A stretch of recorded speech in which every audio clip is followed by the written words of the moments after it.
पिछले 2 पार्ट्स में हमने देखा था कि कैसे कुछ लोग अनजाने में एक रहस्यमयी टाउन के अंदर फंस गए थे। इस टाउन से बाहर निकलने का कोई सीधा रास्ता नहीं है और जिंदा रहना ही यहाँ सबसे बड़ी चुनौती है, क्योंकि रात के अंधेरे में कुछ ऐसे खतरनाक मॉन्स्टर्स सड़कों पर घूमते हैं जो कि इंसानों का भेष बनाकर शिकार करते हैं। जैसे जैसे ये लोग टाउन की गहराइयों में उतरते जा रहे हैं, वैसे ही इनकी मुश्किलें बढ़नी शुरू हो गईं। अब सवाल वही है, क्या ये लोग इस जगह से कभी बाहर निकल पाएंगे? तो कहानी की शुरुआत टबिथा को दिखाते हुए होती है। पिछले पार्ट में हमने देखा था कि व्हाइट बॉय ने टबिथा को धक्का देकर रियल वर्ल्ड में भेज दिया था। मतलब कि व्हाइट बॉय के पास किसी को भी बाहर भेजने की शक्ति है। होश में आते ही टबिथा समझ जाती है कि यहाँ पर उसका ज्यादा देर तक रुकना खतरनाक साबित हो सकता है, क्योंकि पुलिस किसी भी वक्त इन्वेस्टिगेशन करने आती होगी। इसलिए टबिथा जल्दी से अपने कपड़े पहनकर अस्पताल से भाग गई। रास्ते में उसे वहीं सफेद कपड़े वाला लड़का दिखाई दिया, लेकिन जब टबिथा उसके पीछे गई तब तक वो कहीं गायब हो गया। अब यहाँ हम देख सकते हैं कि व्हाइट बॉय असल दुनिया में भी दिखाई देता है। इसके बाद चर्च के अंदर बैठी टबिथा को याद आया कि उसके पास विक्टर का लंच बॉक्स है, और जब टबिथा ने उसे खोलकर देखा तो उसके अंदर विक्टर के घर का एड्रेस लिखा हुआ था। हैरानी की बात ये थी कि विक्टर का घर भी इसी शहर के अंदर ही है। टबिथा बिना देर करे उसके घर के बाहर पहुंची और यहीं पर वो विक्टर के पिता हेनरी से मिली। हेनरी ने जब उसके हाथ में विक्टर का लंच बॉक्स देखा तो वो उसे घर के अंदर ले आया। वही टाउन के अंदर जिम और उसके बच्चों को टबिथा की फिक्र हो रही थी,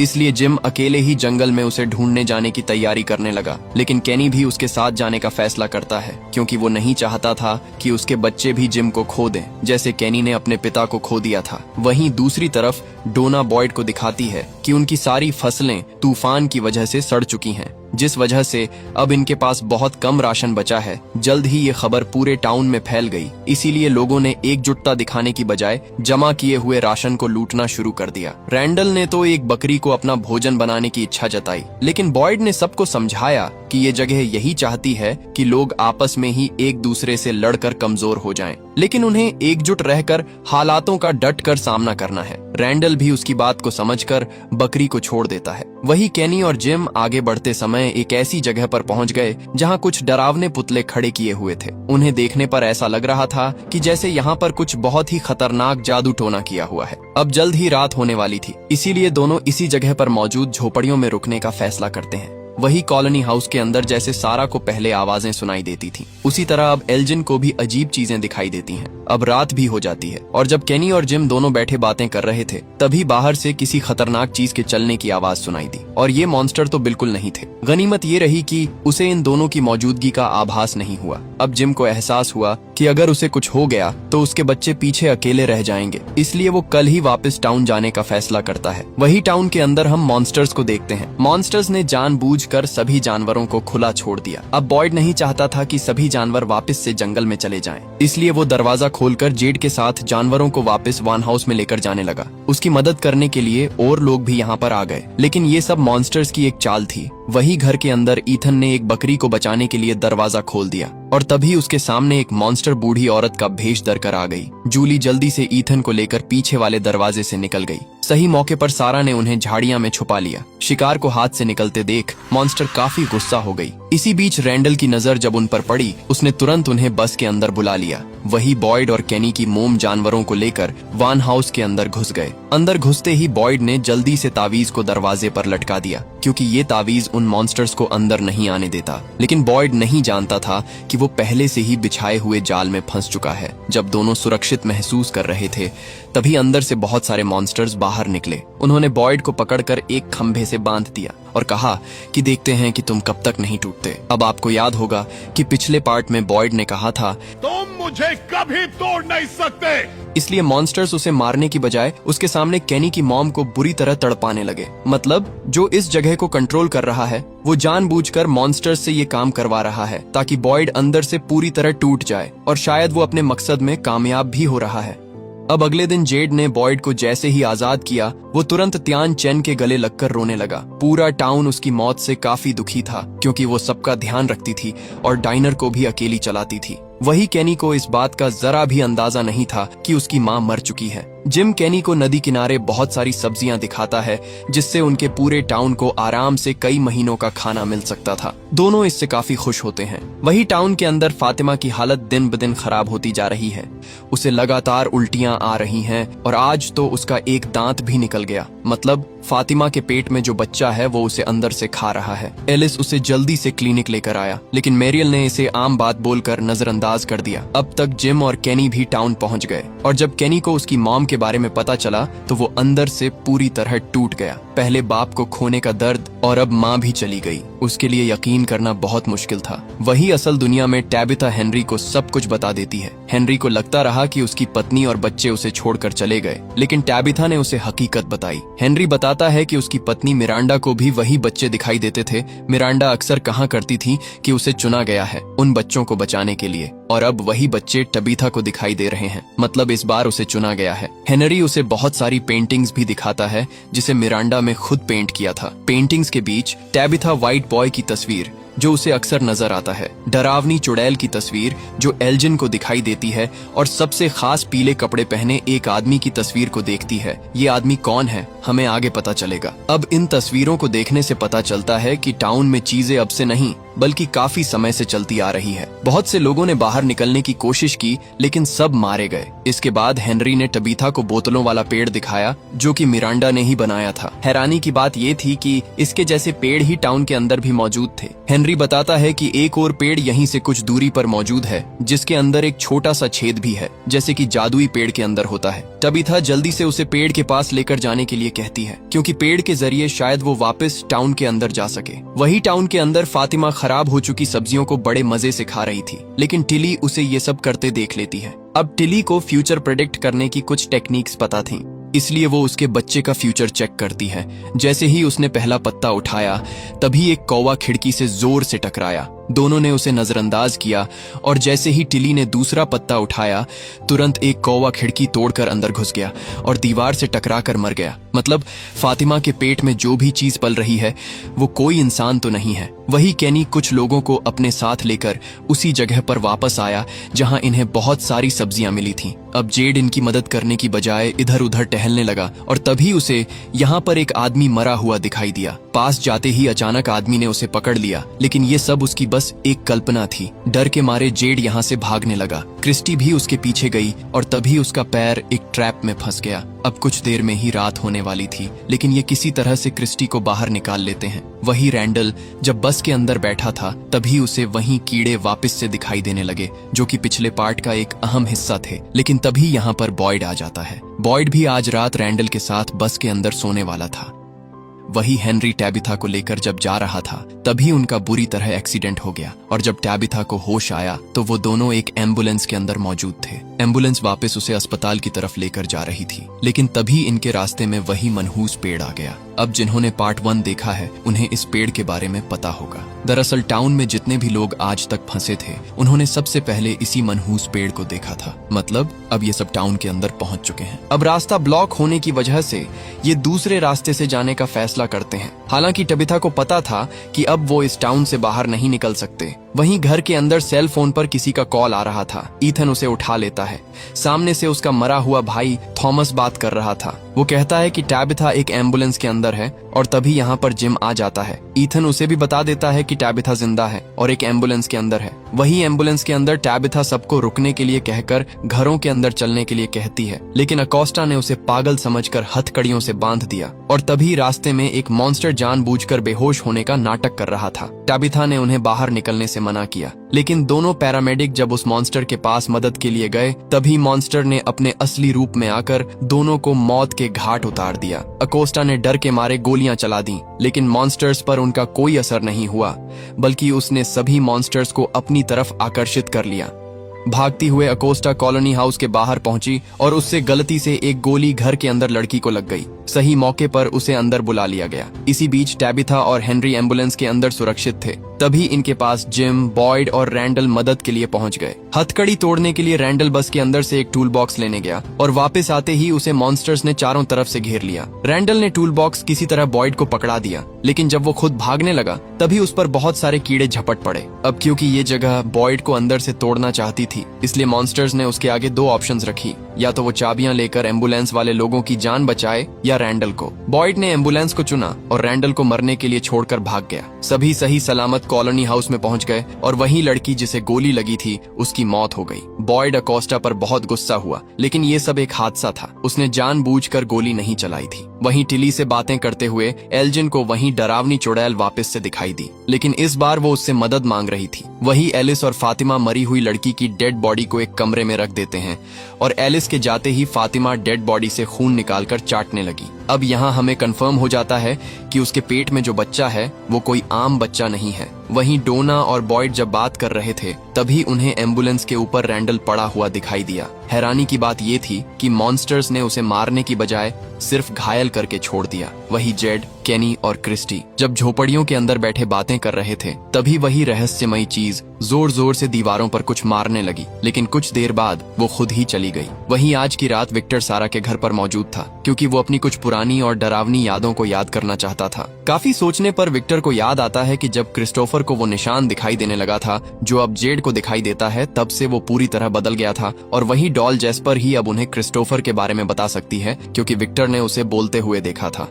अब अगले दिन टाउन वालों की एक मीटिंग रखी गई जिसमें सभी जानना चाहते थे कि टैबिथा टाउन से बाहर कैसे निकली। अब टैबिथा सब कुछ उगल देती है कि कैसे वो बोतलों वाले पेड़ से होते हुए लाइट हाउस तक पहुंची और उसके बाद व्हाइट बॉय ने उसे धक्का देकर असली दुनिया में फेंक दिया था। अब सब बहुत खुश हो जाते हैं। उन्हें लग रहा था कि वो भी इसी तरह बाहर निकल जाएंगे, लेकिन कोई नहीं जानता था कि बॉटल ट्री सिर्फ उन लोगों को ही सही जगह पर भेजता है जो व्हाइट बॉय के लिए खास है। मीटिंग के बाद हेनरी अपने बेटे विक्टर से मिलता है। आखिरी बार हेनरी ने विक्टर को तब देखा था जब वो छोटा बच्चा था और अब कितने ही सालों बाद वो अपने बेटे से दोबारा मिल रहा है। ये पल दोनों के लिए खुशी और गमी दोनों एक जैसा था। वहीं टैबिथा और जेड दोनों उसी पेड़ के पास बैठे बोतलों को खोलकर देख रहे थे जिनके अंदर उन्हें बस कुछ नंबर्स ही मिले और तभी इनके पास डेल आ गया। डेल को तो इसी पेड़ की तलाश थी। उसने बिना एक पल गवाए पेड़ के अंदर कदम रख दिया। जेड और टैबिथा ने उसे रोकने की बहुत कोशिश की, लेकिन डेल अब पीछे हटने वाला नहीं था।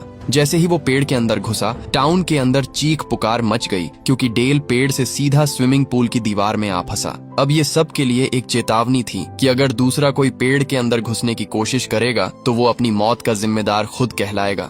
वही बॉयड जेड के पास गया क्योंकि जेड उसे कुछ दिखाना चाहता था। जेड ने बोतलों में से निकले सभी नंबर्स को दीवार पर चिपका दिया। उसे लग रहा था कि ये नंबर्स बहुत खास हैं। बॉयड उसे दूसरे पेड़ के बारे में भी बताता है जो उसने सारा के साथ पार्ट 1 में जंगल में देखा था। वहीं दूसरी तरफ विक्टर अब मॉन्स्टर्स की गुफा में जाकर जैस्पर यानी उस डॉल को लेकर आने वाला था क्योंकि वो डॉल उसने गुफाओं के अंदर ही देखी थी। विक्टर के साथ उसका बाप भी जाने वाला था। अंदर जाने पर दोनों को डॉल तो मिल गई, लेकिन उनकी गलती की वजह से मॉन्स्टर्स नींद से जाग उठे और एक मॉन्स्टर विक्टर से कहती है कि अगर वो बार बार यहाँ पर आएगा तो एक दिन वो उसे अपने पास ही रख लेंगे। मतलब मॉन्स्टर्स चाहते तो विक्टर को मार भी सकते थे, लेकिन वो उसे चेतावनी देकर छोड़ देते हैं। वही क्लिनिक के अंदर एम्बुलेंस में क्रिस्टी को अल्ट्रासाउंड मशीन मिल गई, इसलिए वो सभी मिलकर फातिमा का चेकअप करते हैं। चेकअप के दौरान पता चलता है कि फातिमा के पेट के अंदर कोई भी बच्चा नहीं है, लेकिन फातिमा ये बात मानने के लिए तैयार नहीं थी क्योंकि उसे अपने अंदर कुछ तो महसूस हो रहा था, इसलिए वो गुस्से में यहाँ से चली जाती है। वहीं घर के अंदर टैबिथा को वापस से वही डरावने बच्चे दिखाई देने लगे। बच्चे एक ही शब्द को लगातार दोहरा रहे थे, अंकुए अंकुए। डर के मारे टैबिथा ईथन को लेकर जेड के पास चली गई और तभी जेड के पास उसने उन्हीं पुतलों की तस्वीरों को देखा जिससे उसे अपने बचपन के सपने की याद आ गई। दरअसल टैबिथा को ये जगह बचपन में ही अपने सपनों में दिखाई देती थी। वहीं कॉलोनी हाउस के अंदर ईलजिन को वो डरावनी औरत एक बार फिर से दिखाई दी। इस बार वो ईलजिन से कह रही थी कि अगर ईलजिन उसकी मदद करेगा तो वो सभी को इस टाउन से बाहर निकलने में मदद करेगी। अब अगले दिन वही औरत एल्जिन के कैमरे से एक तस्वीर उसे दिखाती है। तस्वीर उसी शेल्टर की थी। अंदर जाने पर एल्जिन को एक सीक्रेट कमरा मिला जिसे आज तक किसी ने नहीं देखा था। कमरे के अंदर एक बेड लगा हुआ था, जैसे यहाँ पर पहले भी कोई रहता होगा, और तभी एल्जिन को वही औरत दिखाई दी। दोनों के इशारों से हम समझ सकते हैं कि औरत एल्जिन से कुछ बहुत ही खतरनाक काम करवाने वाली है। वही रैंडल और जूली घूमते हुए उन्हीं खंडहरों के पास पहुंच गए जहां पिछले पार्ट में हमने देखा था कि बुरी ताकतों ने उनकी आत्मा को कैद कर लिया था। अब दोनों को यहाँ पर आकर कुछ अजीब सा महसूस होने लगा, लेकिन जल्द ही अंधेरा होने वाला था, इसलिए रैंडल जूली को लेकर यहाँ से चला गया। वही कॉलोनी हाउस के अंदर फातिमा का पेट अचानक से सिकुड़ने लगा क्योंकि उसके अंदर जो चीज थी उसे भूख लग रही थी, इसलिए फातिमा नीचे खराब हो चुकी सब्जियों को खाने आई और तभी टिली ने उसे रोकने की कोशिश की। अब फातिमा अपना आपा खो बैठी और उसने टिली को मौत के घाट उतार दिया। फातिमा को ये सब करते हुए एलिस ने भी देख लिया। इसके बाद बॉयड फातिमा को लेकर जंगल के बीच एक झोपड़ी में ले आया। बॉयड नहीं चाहता था कि टाउन में किसी को भी इस हादसे के बारे में पता चले, क्योंकि फातिमा बहुत ही अच्छी और नेक लड़की थी। इसलिए आज की रात बॉयड उसे झोपड़ी के अंदर ही बिताने के लिए कहता है और तब तक वो मामले को रफा दफा कर देगा। वहीं विक्टर सारा के साथ जैस्पर से बात करने की कोशिश कर रहा था। टैबिथा भी मदद करने के लिए यहाँ पर आ जाती है। अब विक्टर को याद आता है कि जब वो अपनी बहन के साथ लुका छिपी खेल रहा था तभी उसने चर्च की बेसमेंट में क्रिस्टोफर को किसी से बात करते हुए देखा था। दरअसल क्रिस्टोफर जैस्पर से नहीं बल्कि व्हाइट बॉय से ही बातें कर रहा था। व्हाइट बॉय क्रिस्टोफर से कहता है कि अंत के सारे जवाब शुरुआत में मिलेंगे और इसकी शुरुआत कुछ बच्चों से हुई जो अंधेरे में पैदा हुए थे और उन्हीं बच्चों के सबसे प्यारे लोगों ने उन्हें एक उम्मीद की कहानी सुनाते हुए मार डाला। पत्थरों में दफन होते हुए बच्चों ने अपनी उम्मीदों को उन पेड़ों की जड़ों में डाल दिया जिससे वो पेड़ जादुई हो गए। आगे विक्टर बताता है कि व्हाइट बॉय ने क्रिस्टोफर को उन बच्चों की मदद करने के लिए कहा, लेकिन क्रिस्टोफर ने उसकी बात को नकार दिया। इसलिए विक्टर ने सारी बात जाकर अपनी माँ मिरांडा को बता दी और मिरांडा उन्हें शेल्टर के अंदर बंद करके खुद उन बच्चों को बचाने चली गई। और अगले दिन विक्टर को अपनी माँ की लाश मिली। अब सच्चाई का पता चलते ही विक्टर काफी दुखी हो गया। वहीं दूसरी तरफ जूली ईथन को अपने साथ लेकर उन्हीं खंडहरों के पास वापस आई। अंदर कदम रखते ही जूली को अचानक से दौरे पड़ने लगे और हम देखते हैं कि उसकी बॉडी तो यहीं पर है लेकिन उसकी आत्मा खंडहरों के बीच पहुंच गई। अब जूली के सामने वही आदमी मार्टिन खड़ा था जिसे हमने पिछले पार्ट में देखा था और जब बॉयड चारों तरफ से बंद इस जगह पर फंसा हुआ था तब उसे रस्सी किसी और ने नहीं बल्कि जूली ने ही फेंकी थी। लेकिन जूली बॉयड को बिना देखे आगे चली गई। आगे गुफाओं के अंदर जूली को उन्हीं बच्चों के चिल्लाने की आवाज सुनाई दे रही थी जो टैबिथा और जेड को दिखाई देते हैं। उनकी दर्द भरी चिल्लाने की आवाजों से ऐसा लग रहा था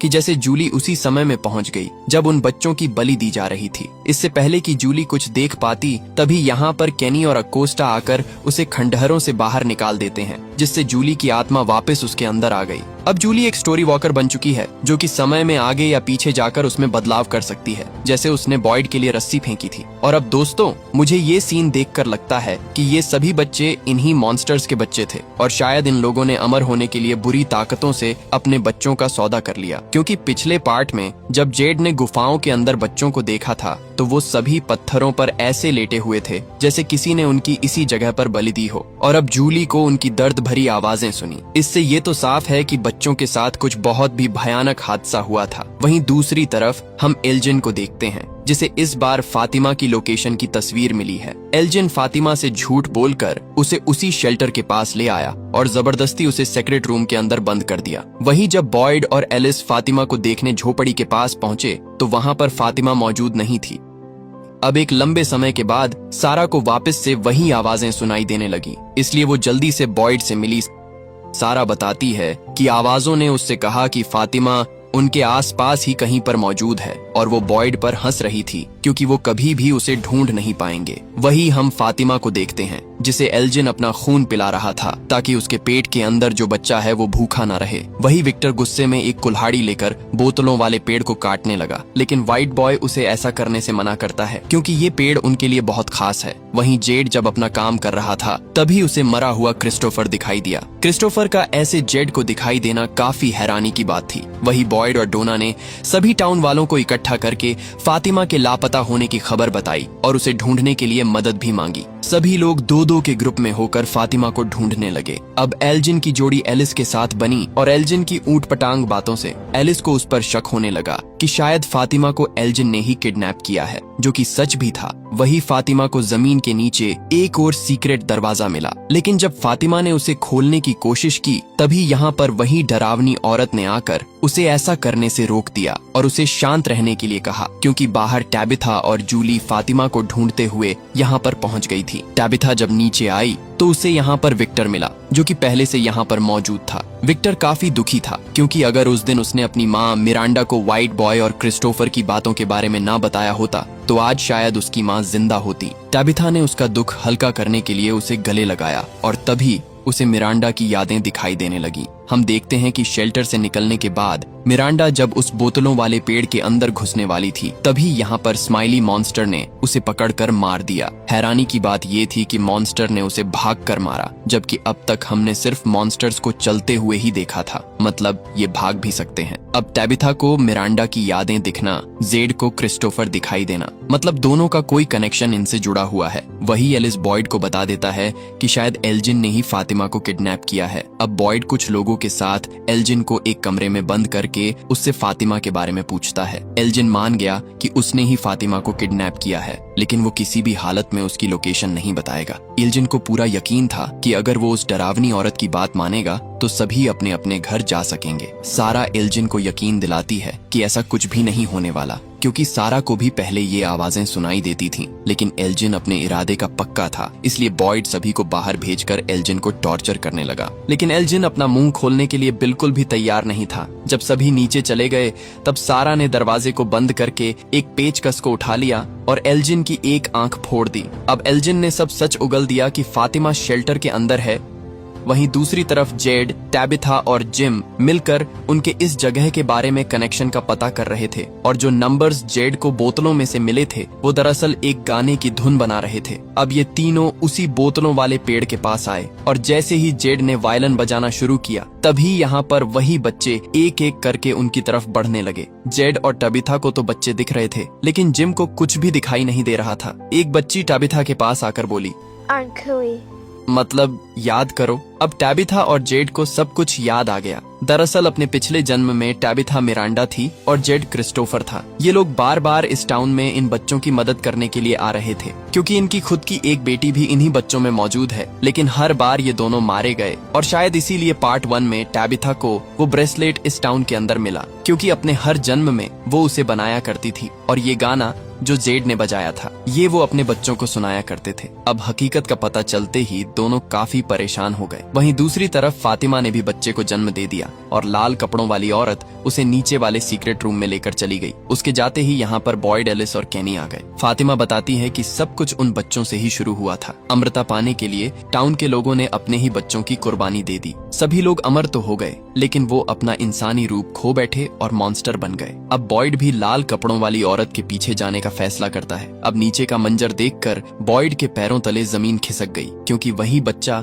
मात्र कुछ मिनटों में ही एक पूरा मॉन्स्टर बन गया और ये वही मॉन्स्टर था जिसे पार्ट 2 में बॉयड ने मार दिया था। मतलब ये बात सच है कि इन मॉन्स्टर्स को मारा नहीं जा सकता, क्योंकि इन्हें अमृता का वरदान मिला हुआ है। अब अंत में हम देखते हैं कि जिम उदास हुआ अपनी आरवी के पास खड़ा है और तभी उसके पास जूली आती है। अब जूली के बाल और पहनावे को देखकर हम समझ सकते हैं कि ये फ्यूचर से आई है, मतलब ये वाली जूली नहीं, फ्यूचर वाली जूली। जूली जिम को जल्दी से टाउन की तरफ भागने के लिए कह रही थी और तभी यहाँ पर मैन इन येलो आ गया। अब इसी आदमी की पेंटिंग हमने मिरांडा के रियल वाले घर के अंदर भी देखी थी। यही वो आदमी है जिसने पार्ट 1 में जिम को रेडियो पर धमकी दी थी और यही सारा को आवाजें सुनाया करता था। येलो मैन ने जिम को पकड़कर बुरी तरह से मार दिया और कहा कि जानकारी की एक कीमत होती है। मतलब इन्होंने टाउन के बारे में कुछ ज्यादा ही जानकारी प्राप्त कर ली थी। दरअसल पिछली बार व्हाइट बॉय ने क्रिस्टोफर को सारी जानकारी सीधी बता दी थी, इसलिए येलो मैन ने पूरे टाउन के लोगों को एक झटके में मार दिया। लेकिन विक्टर किसी तरह बच गया और अब व्हाइट बॉय ऐसी गलती दोबारा नहीं करना चाहता,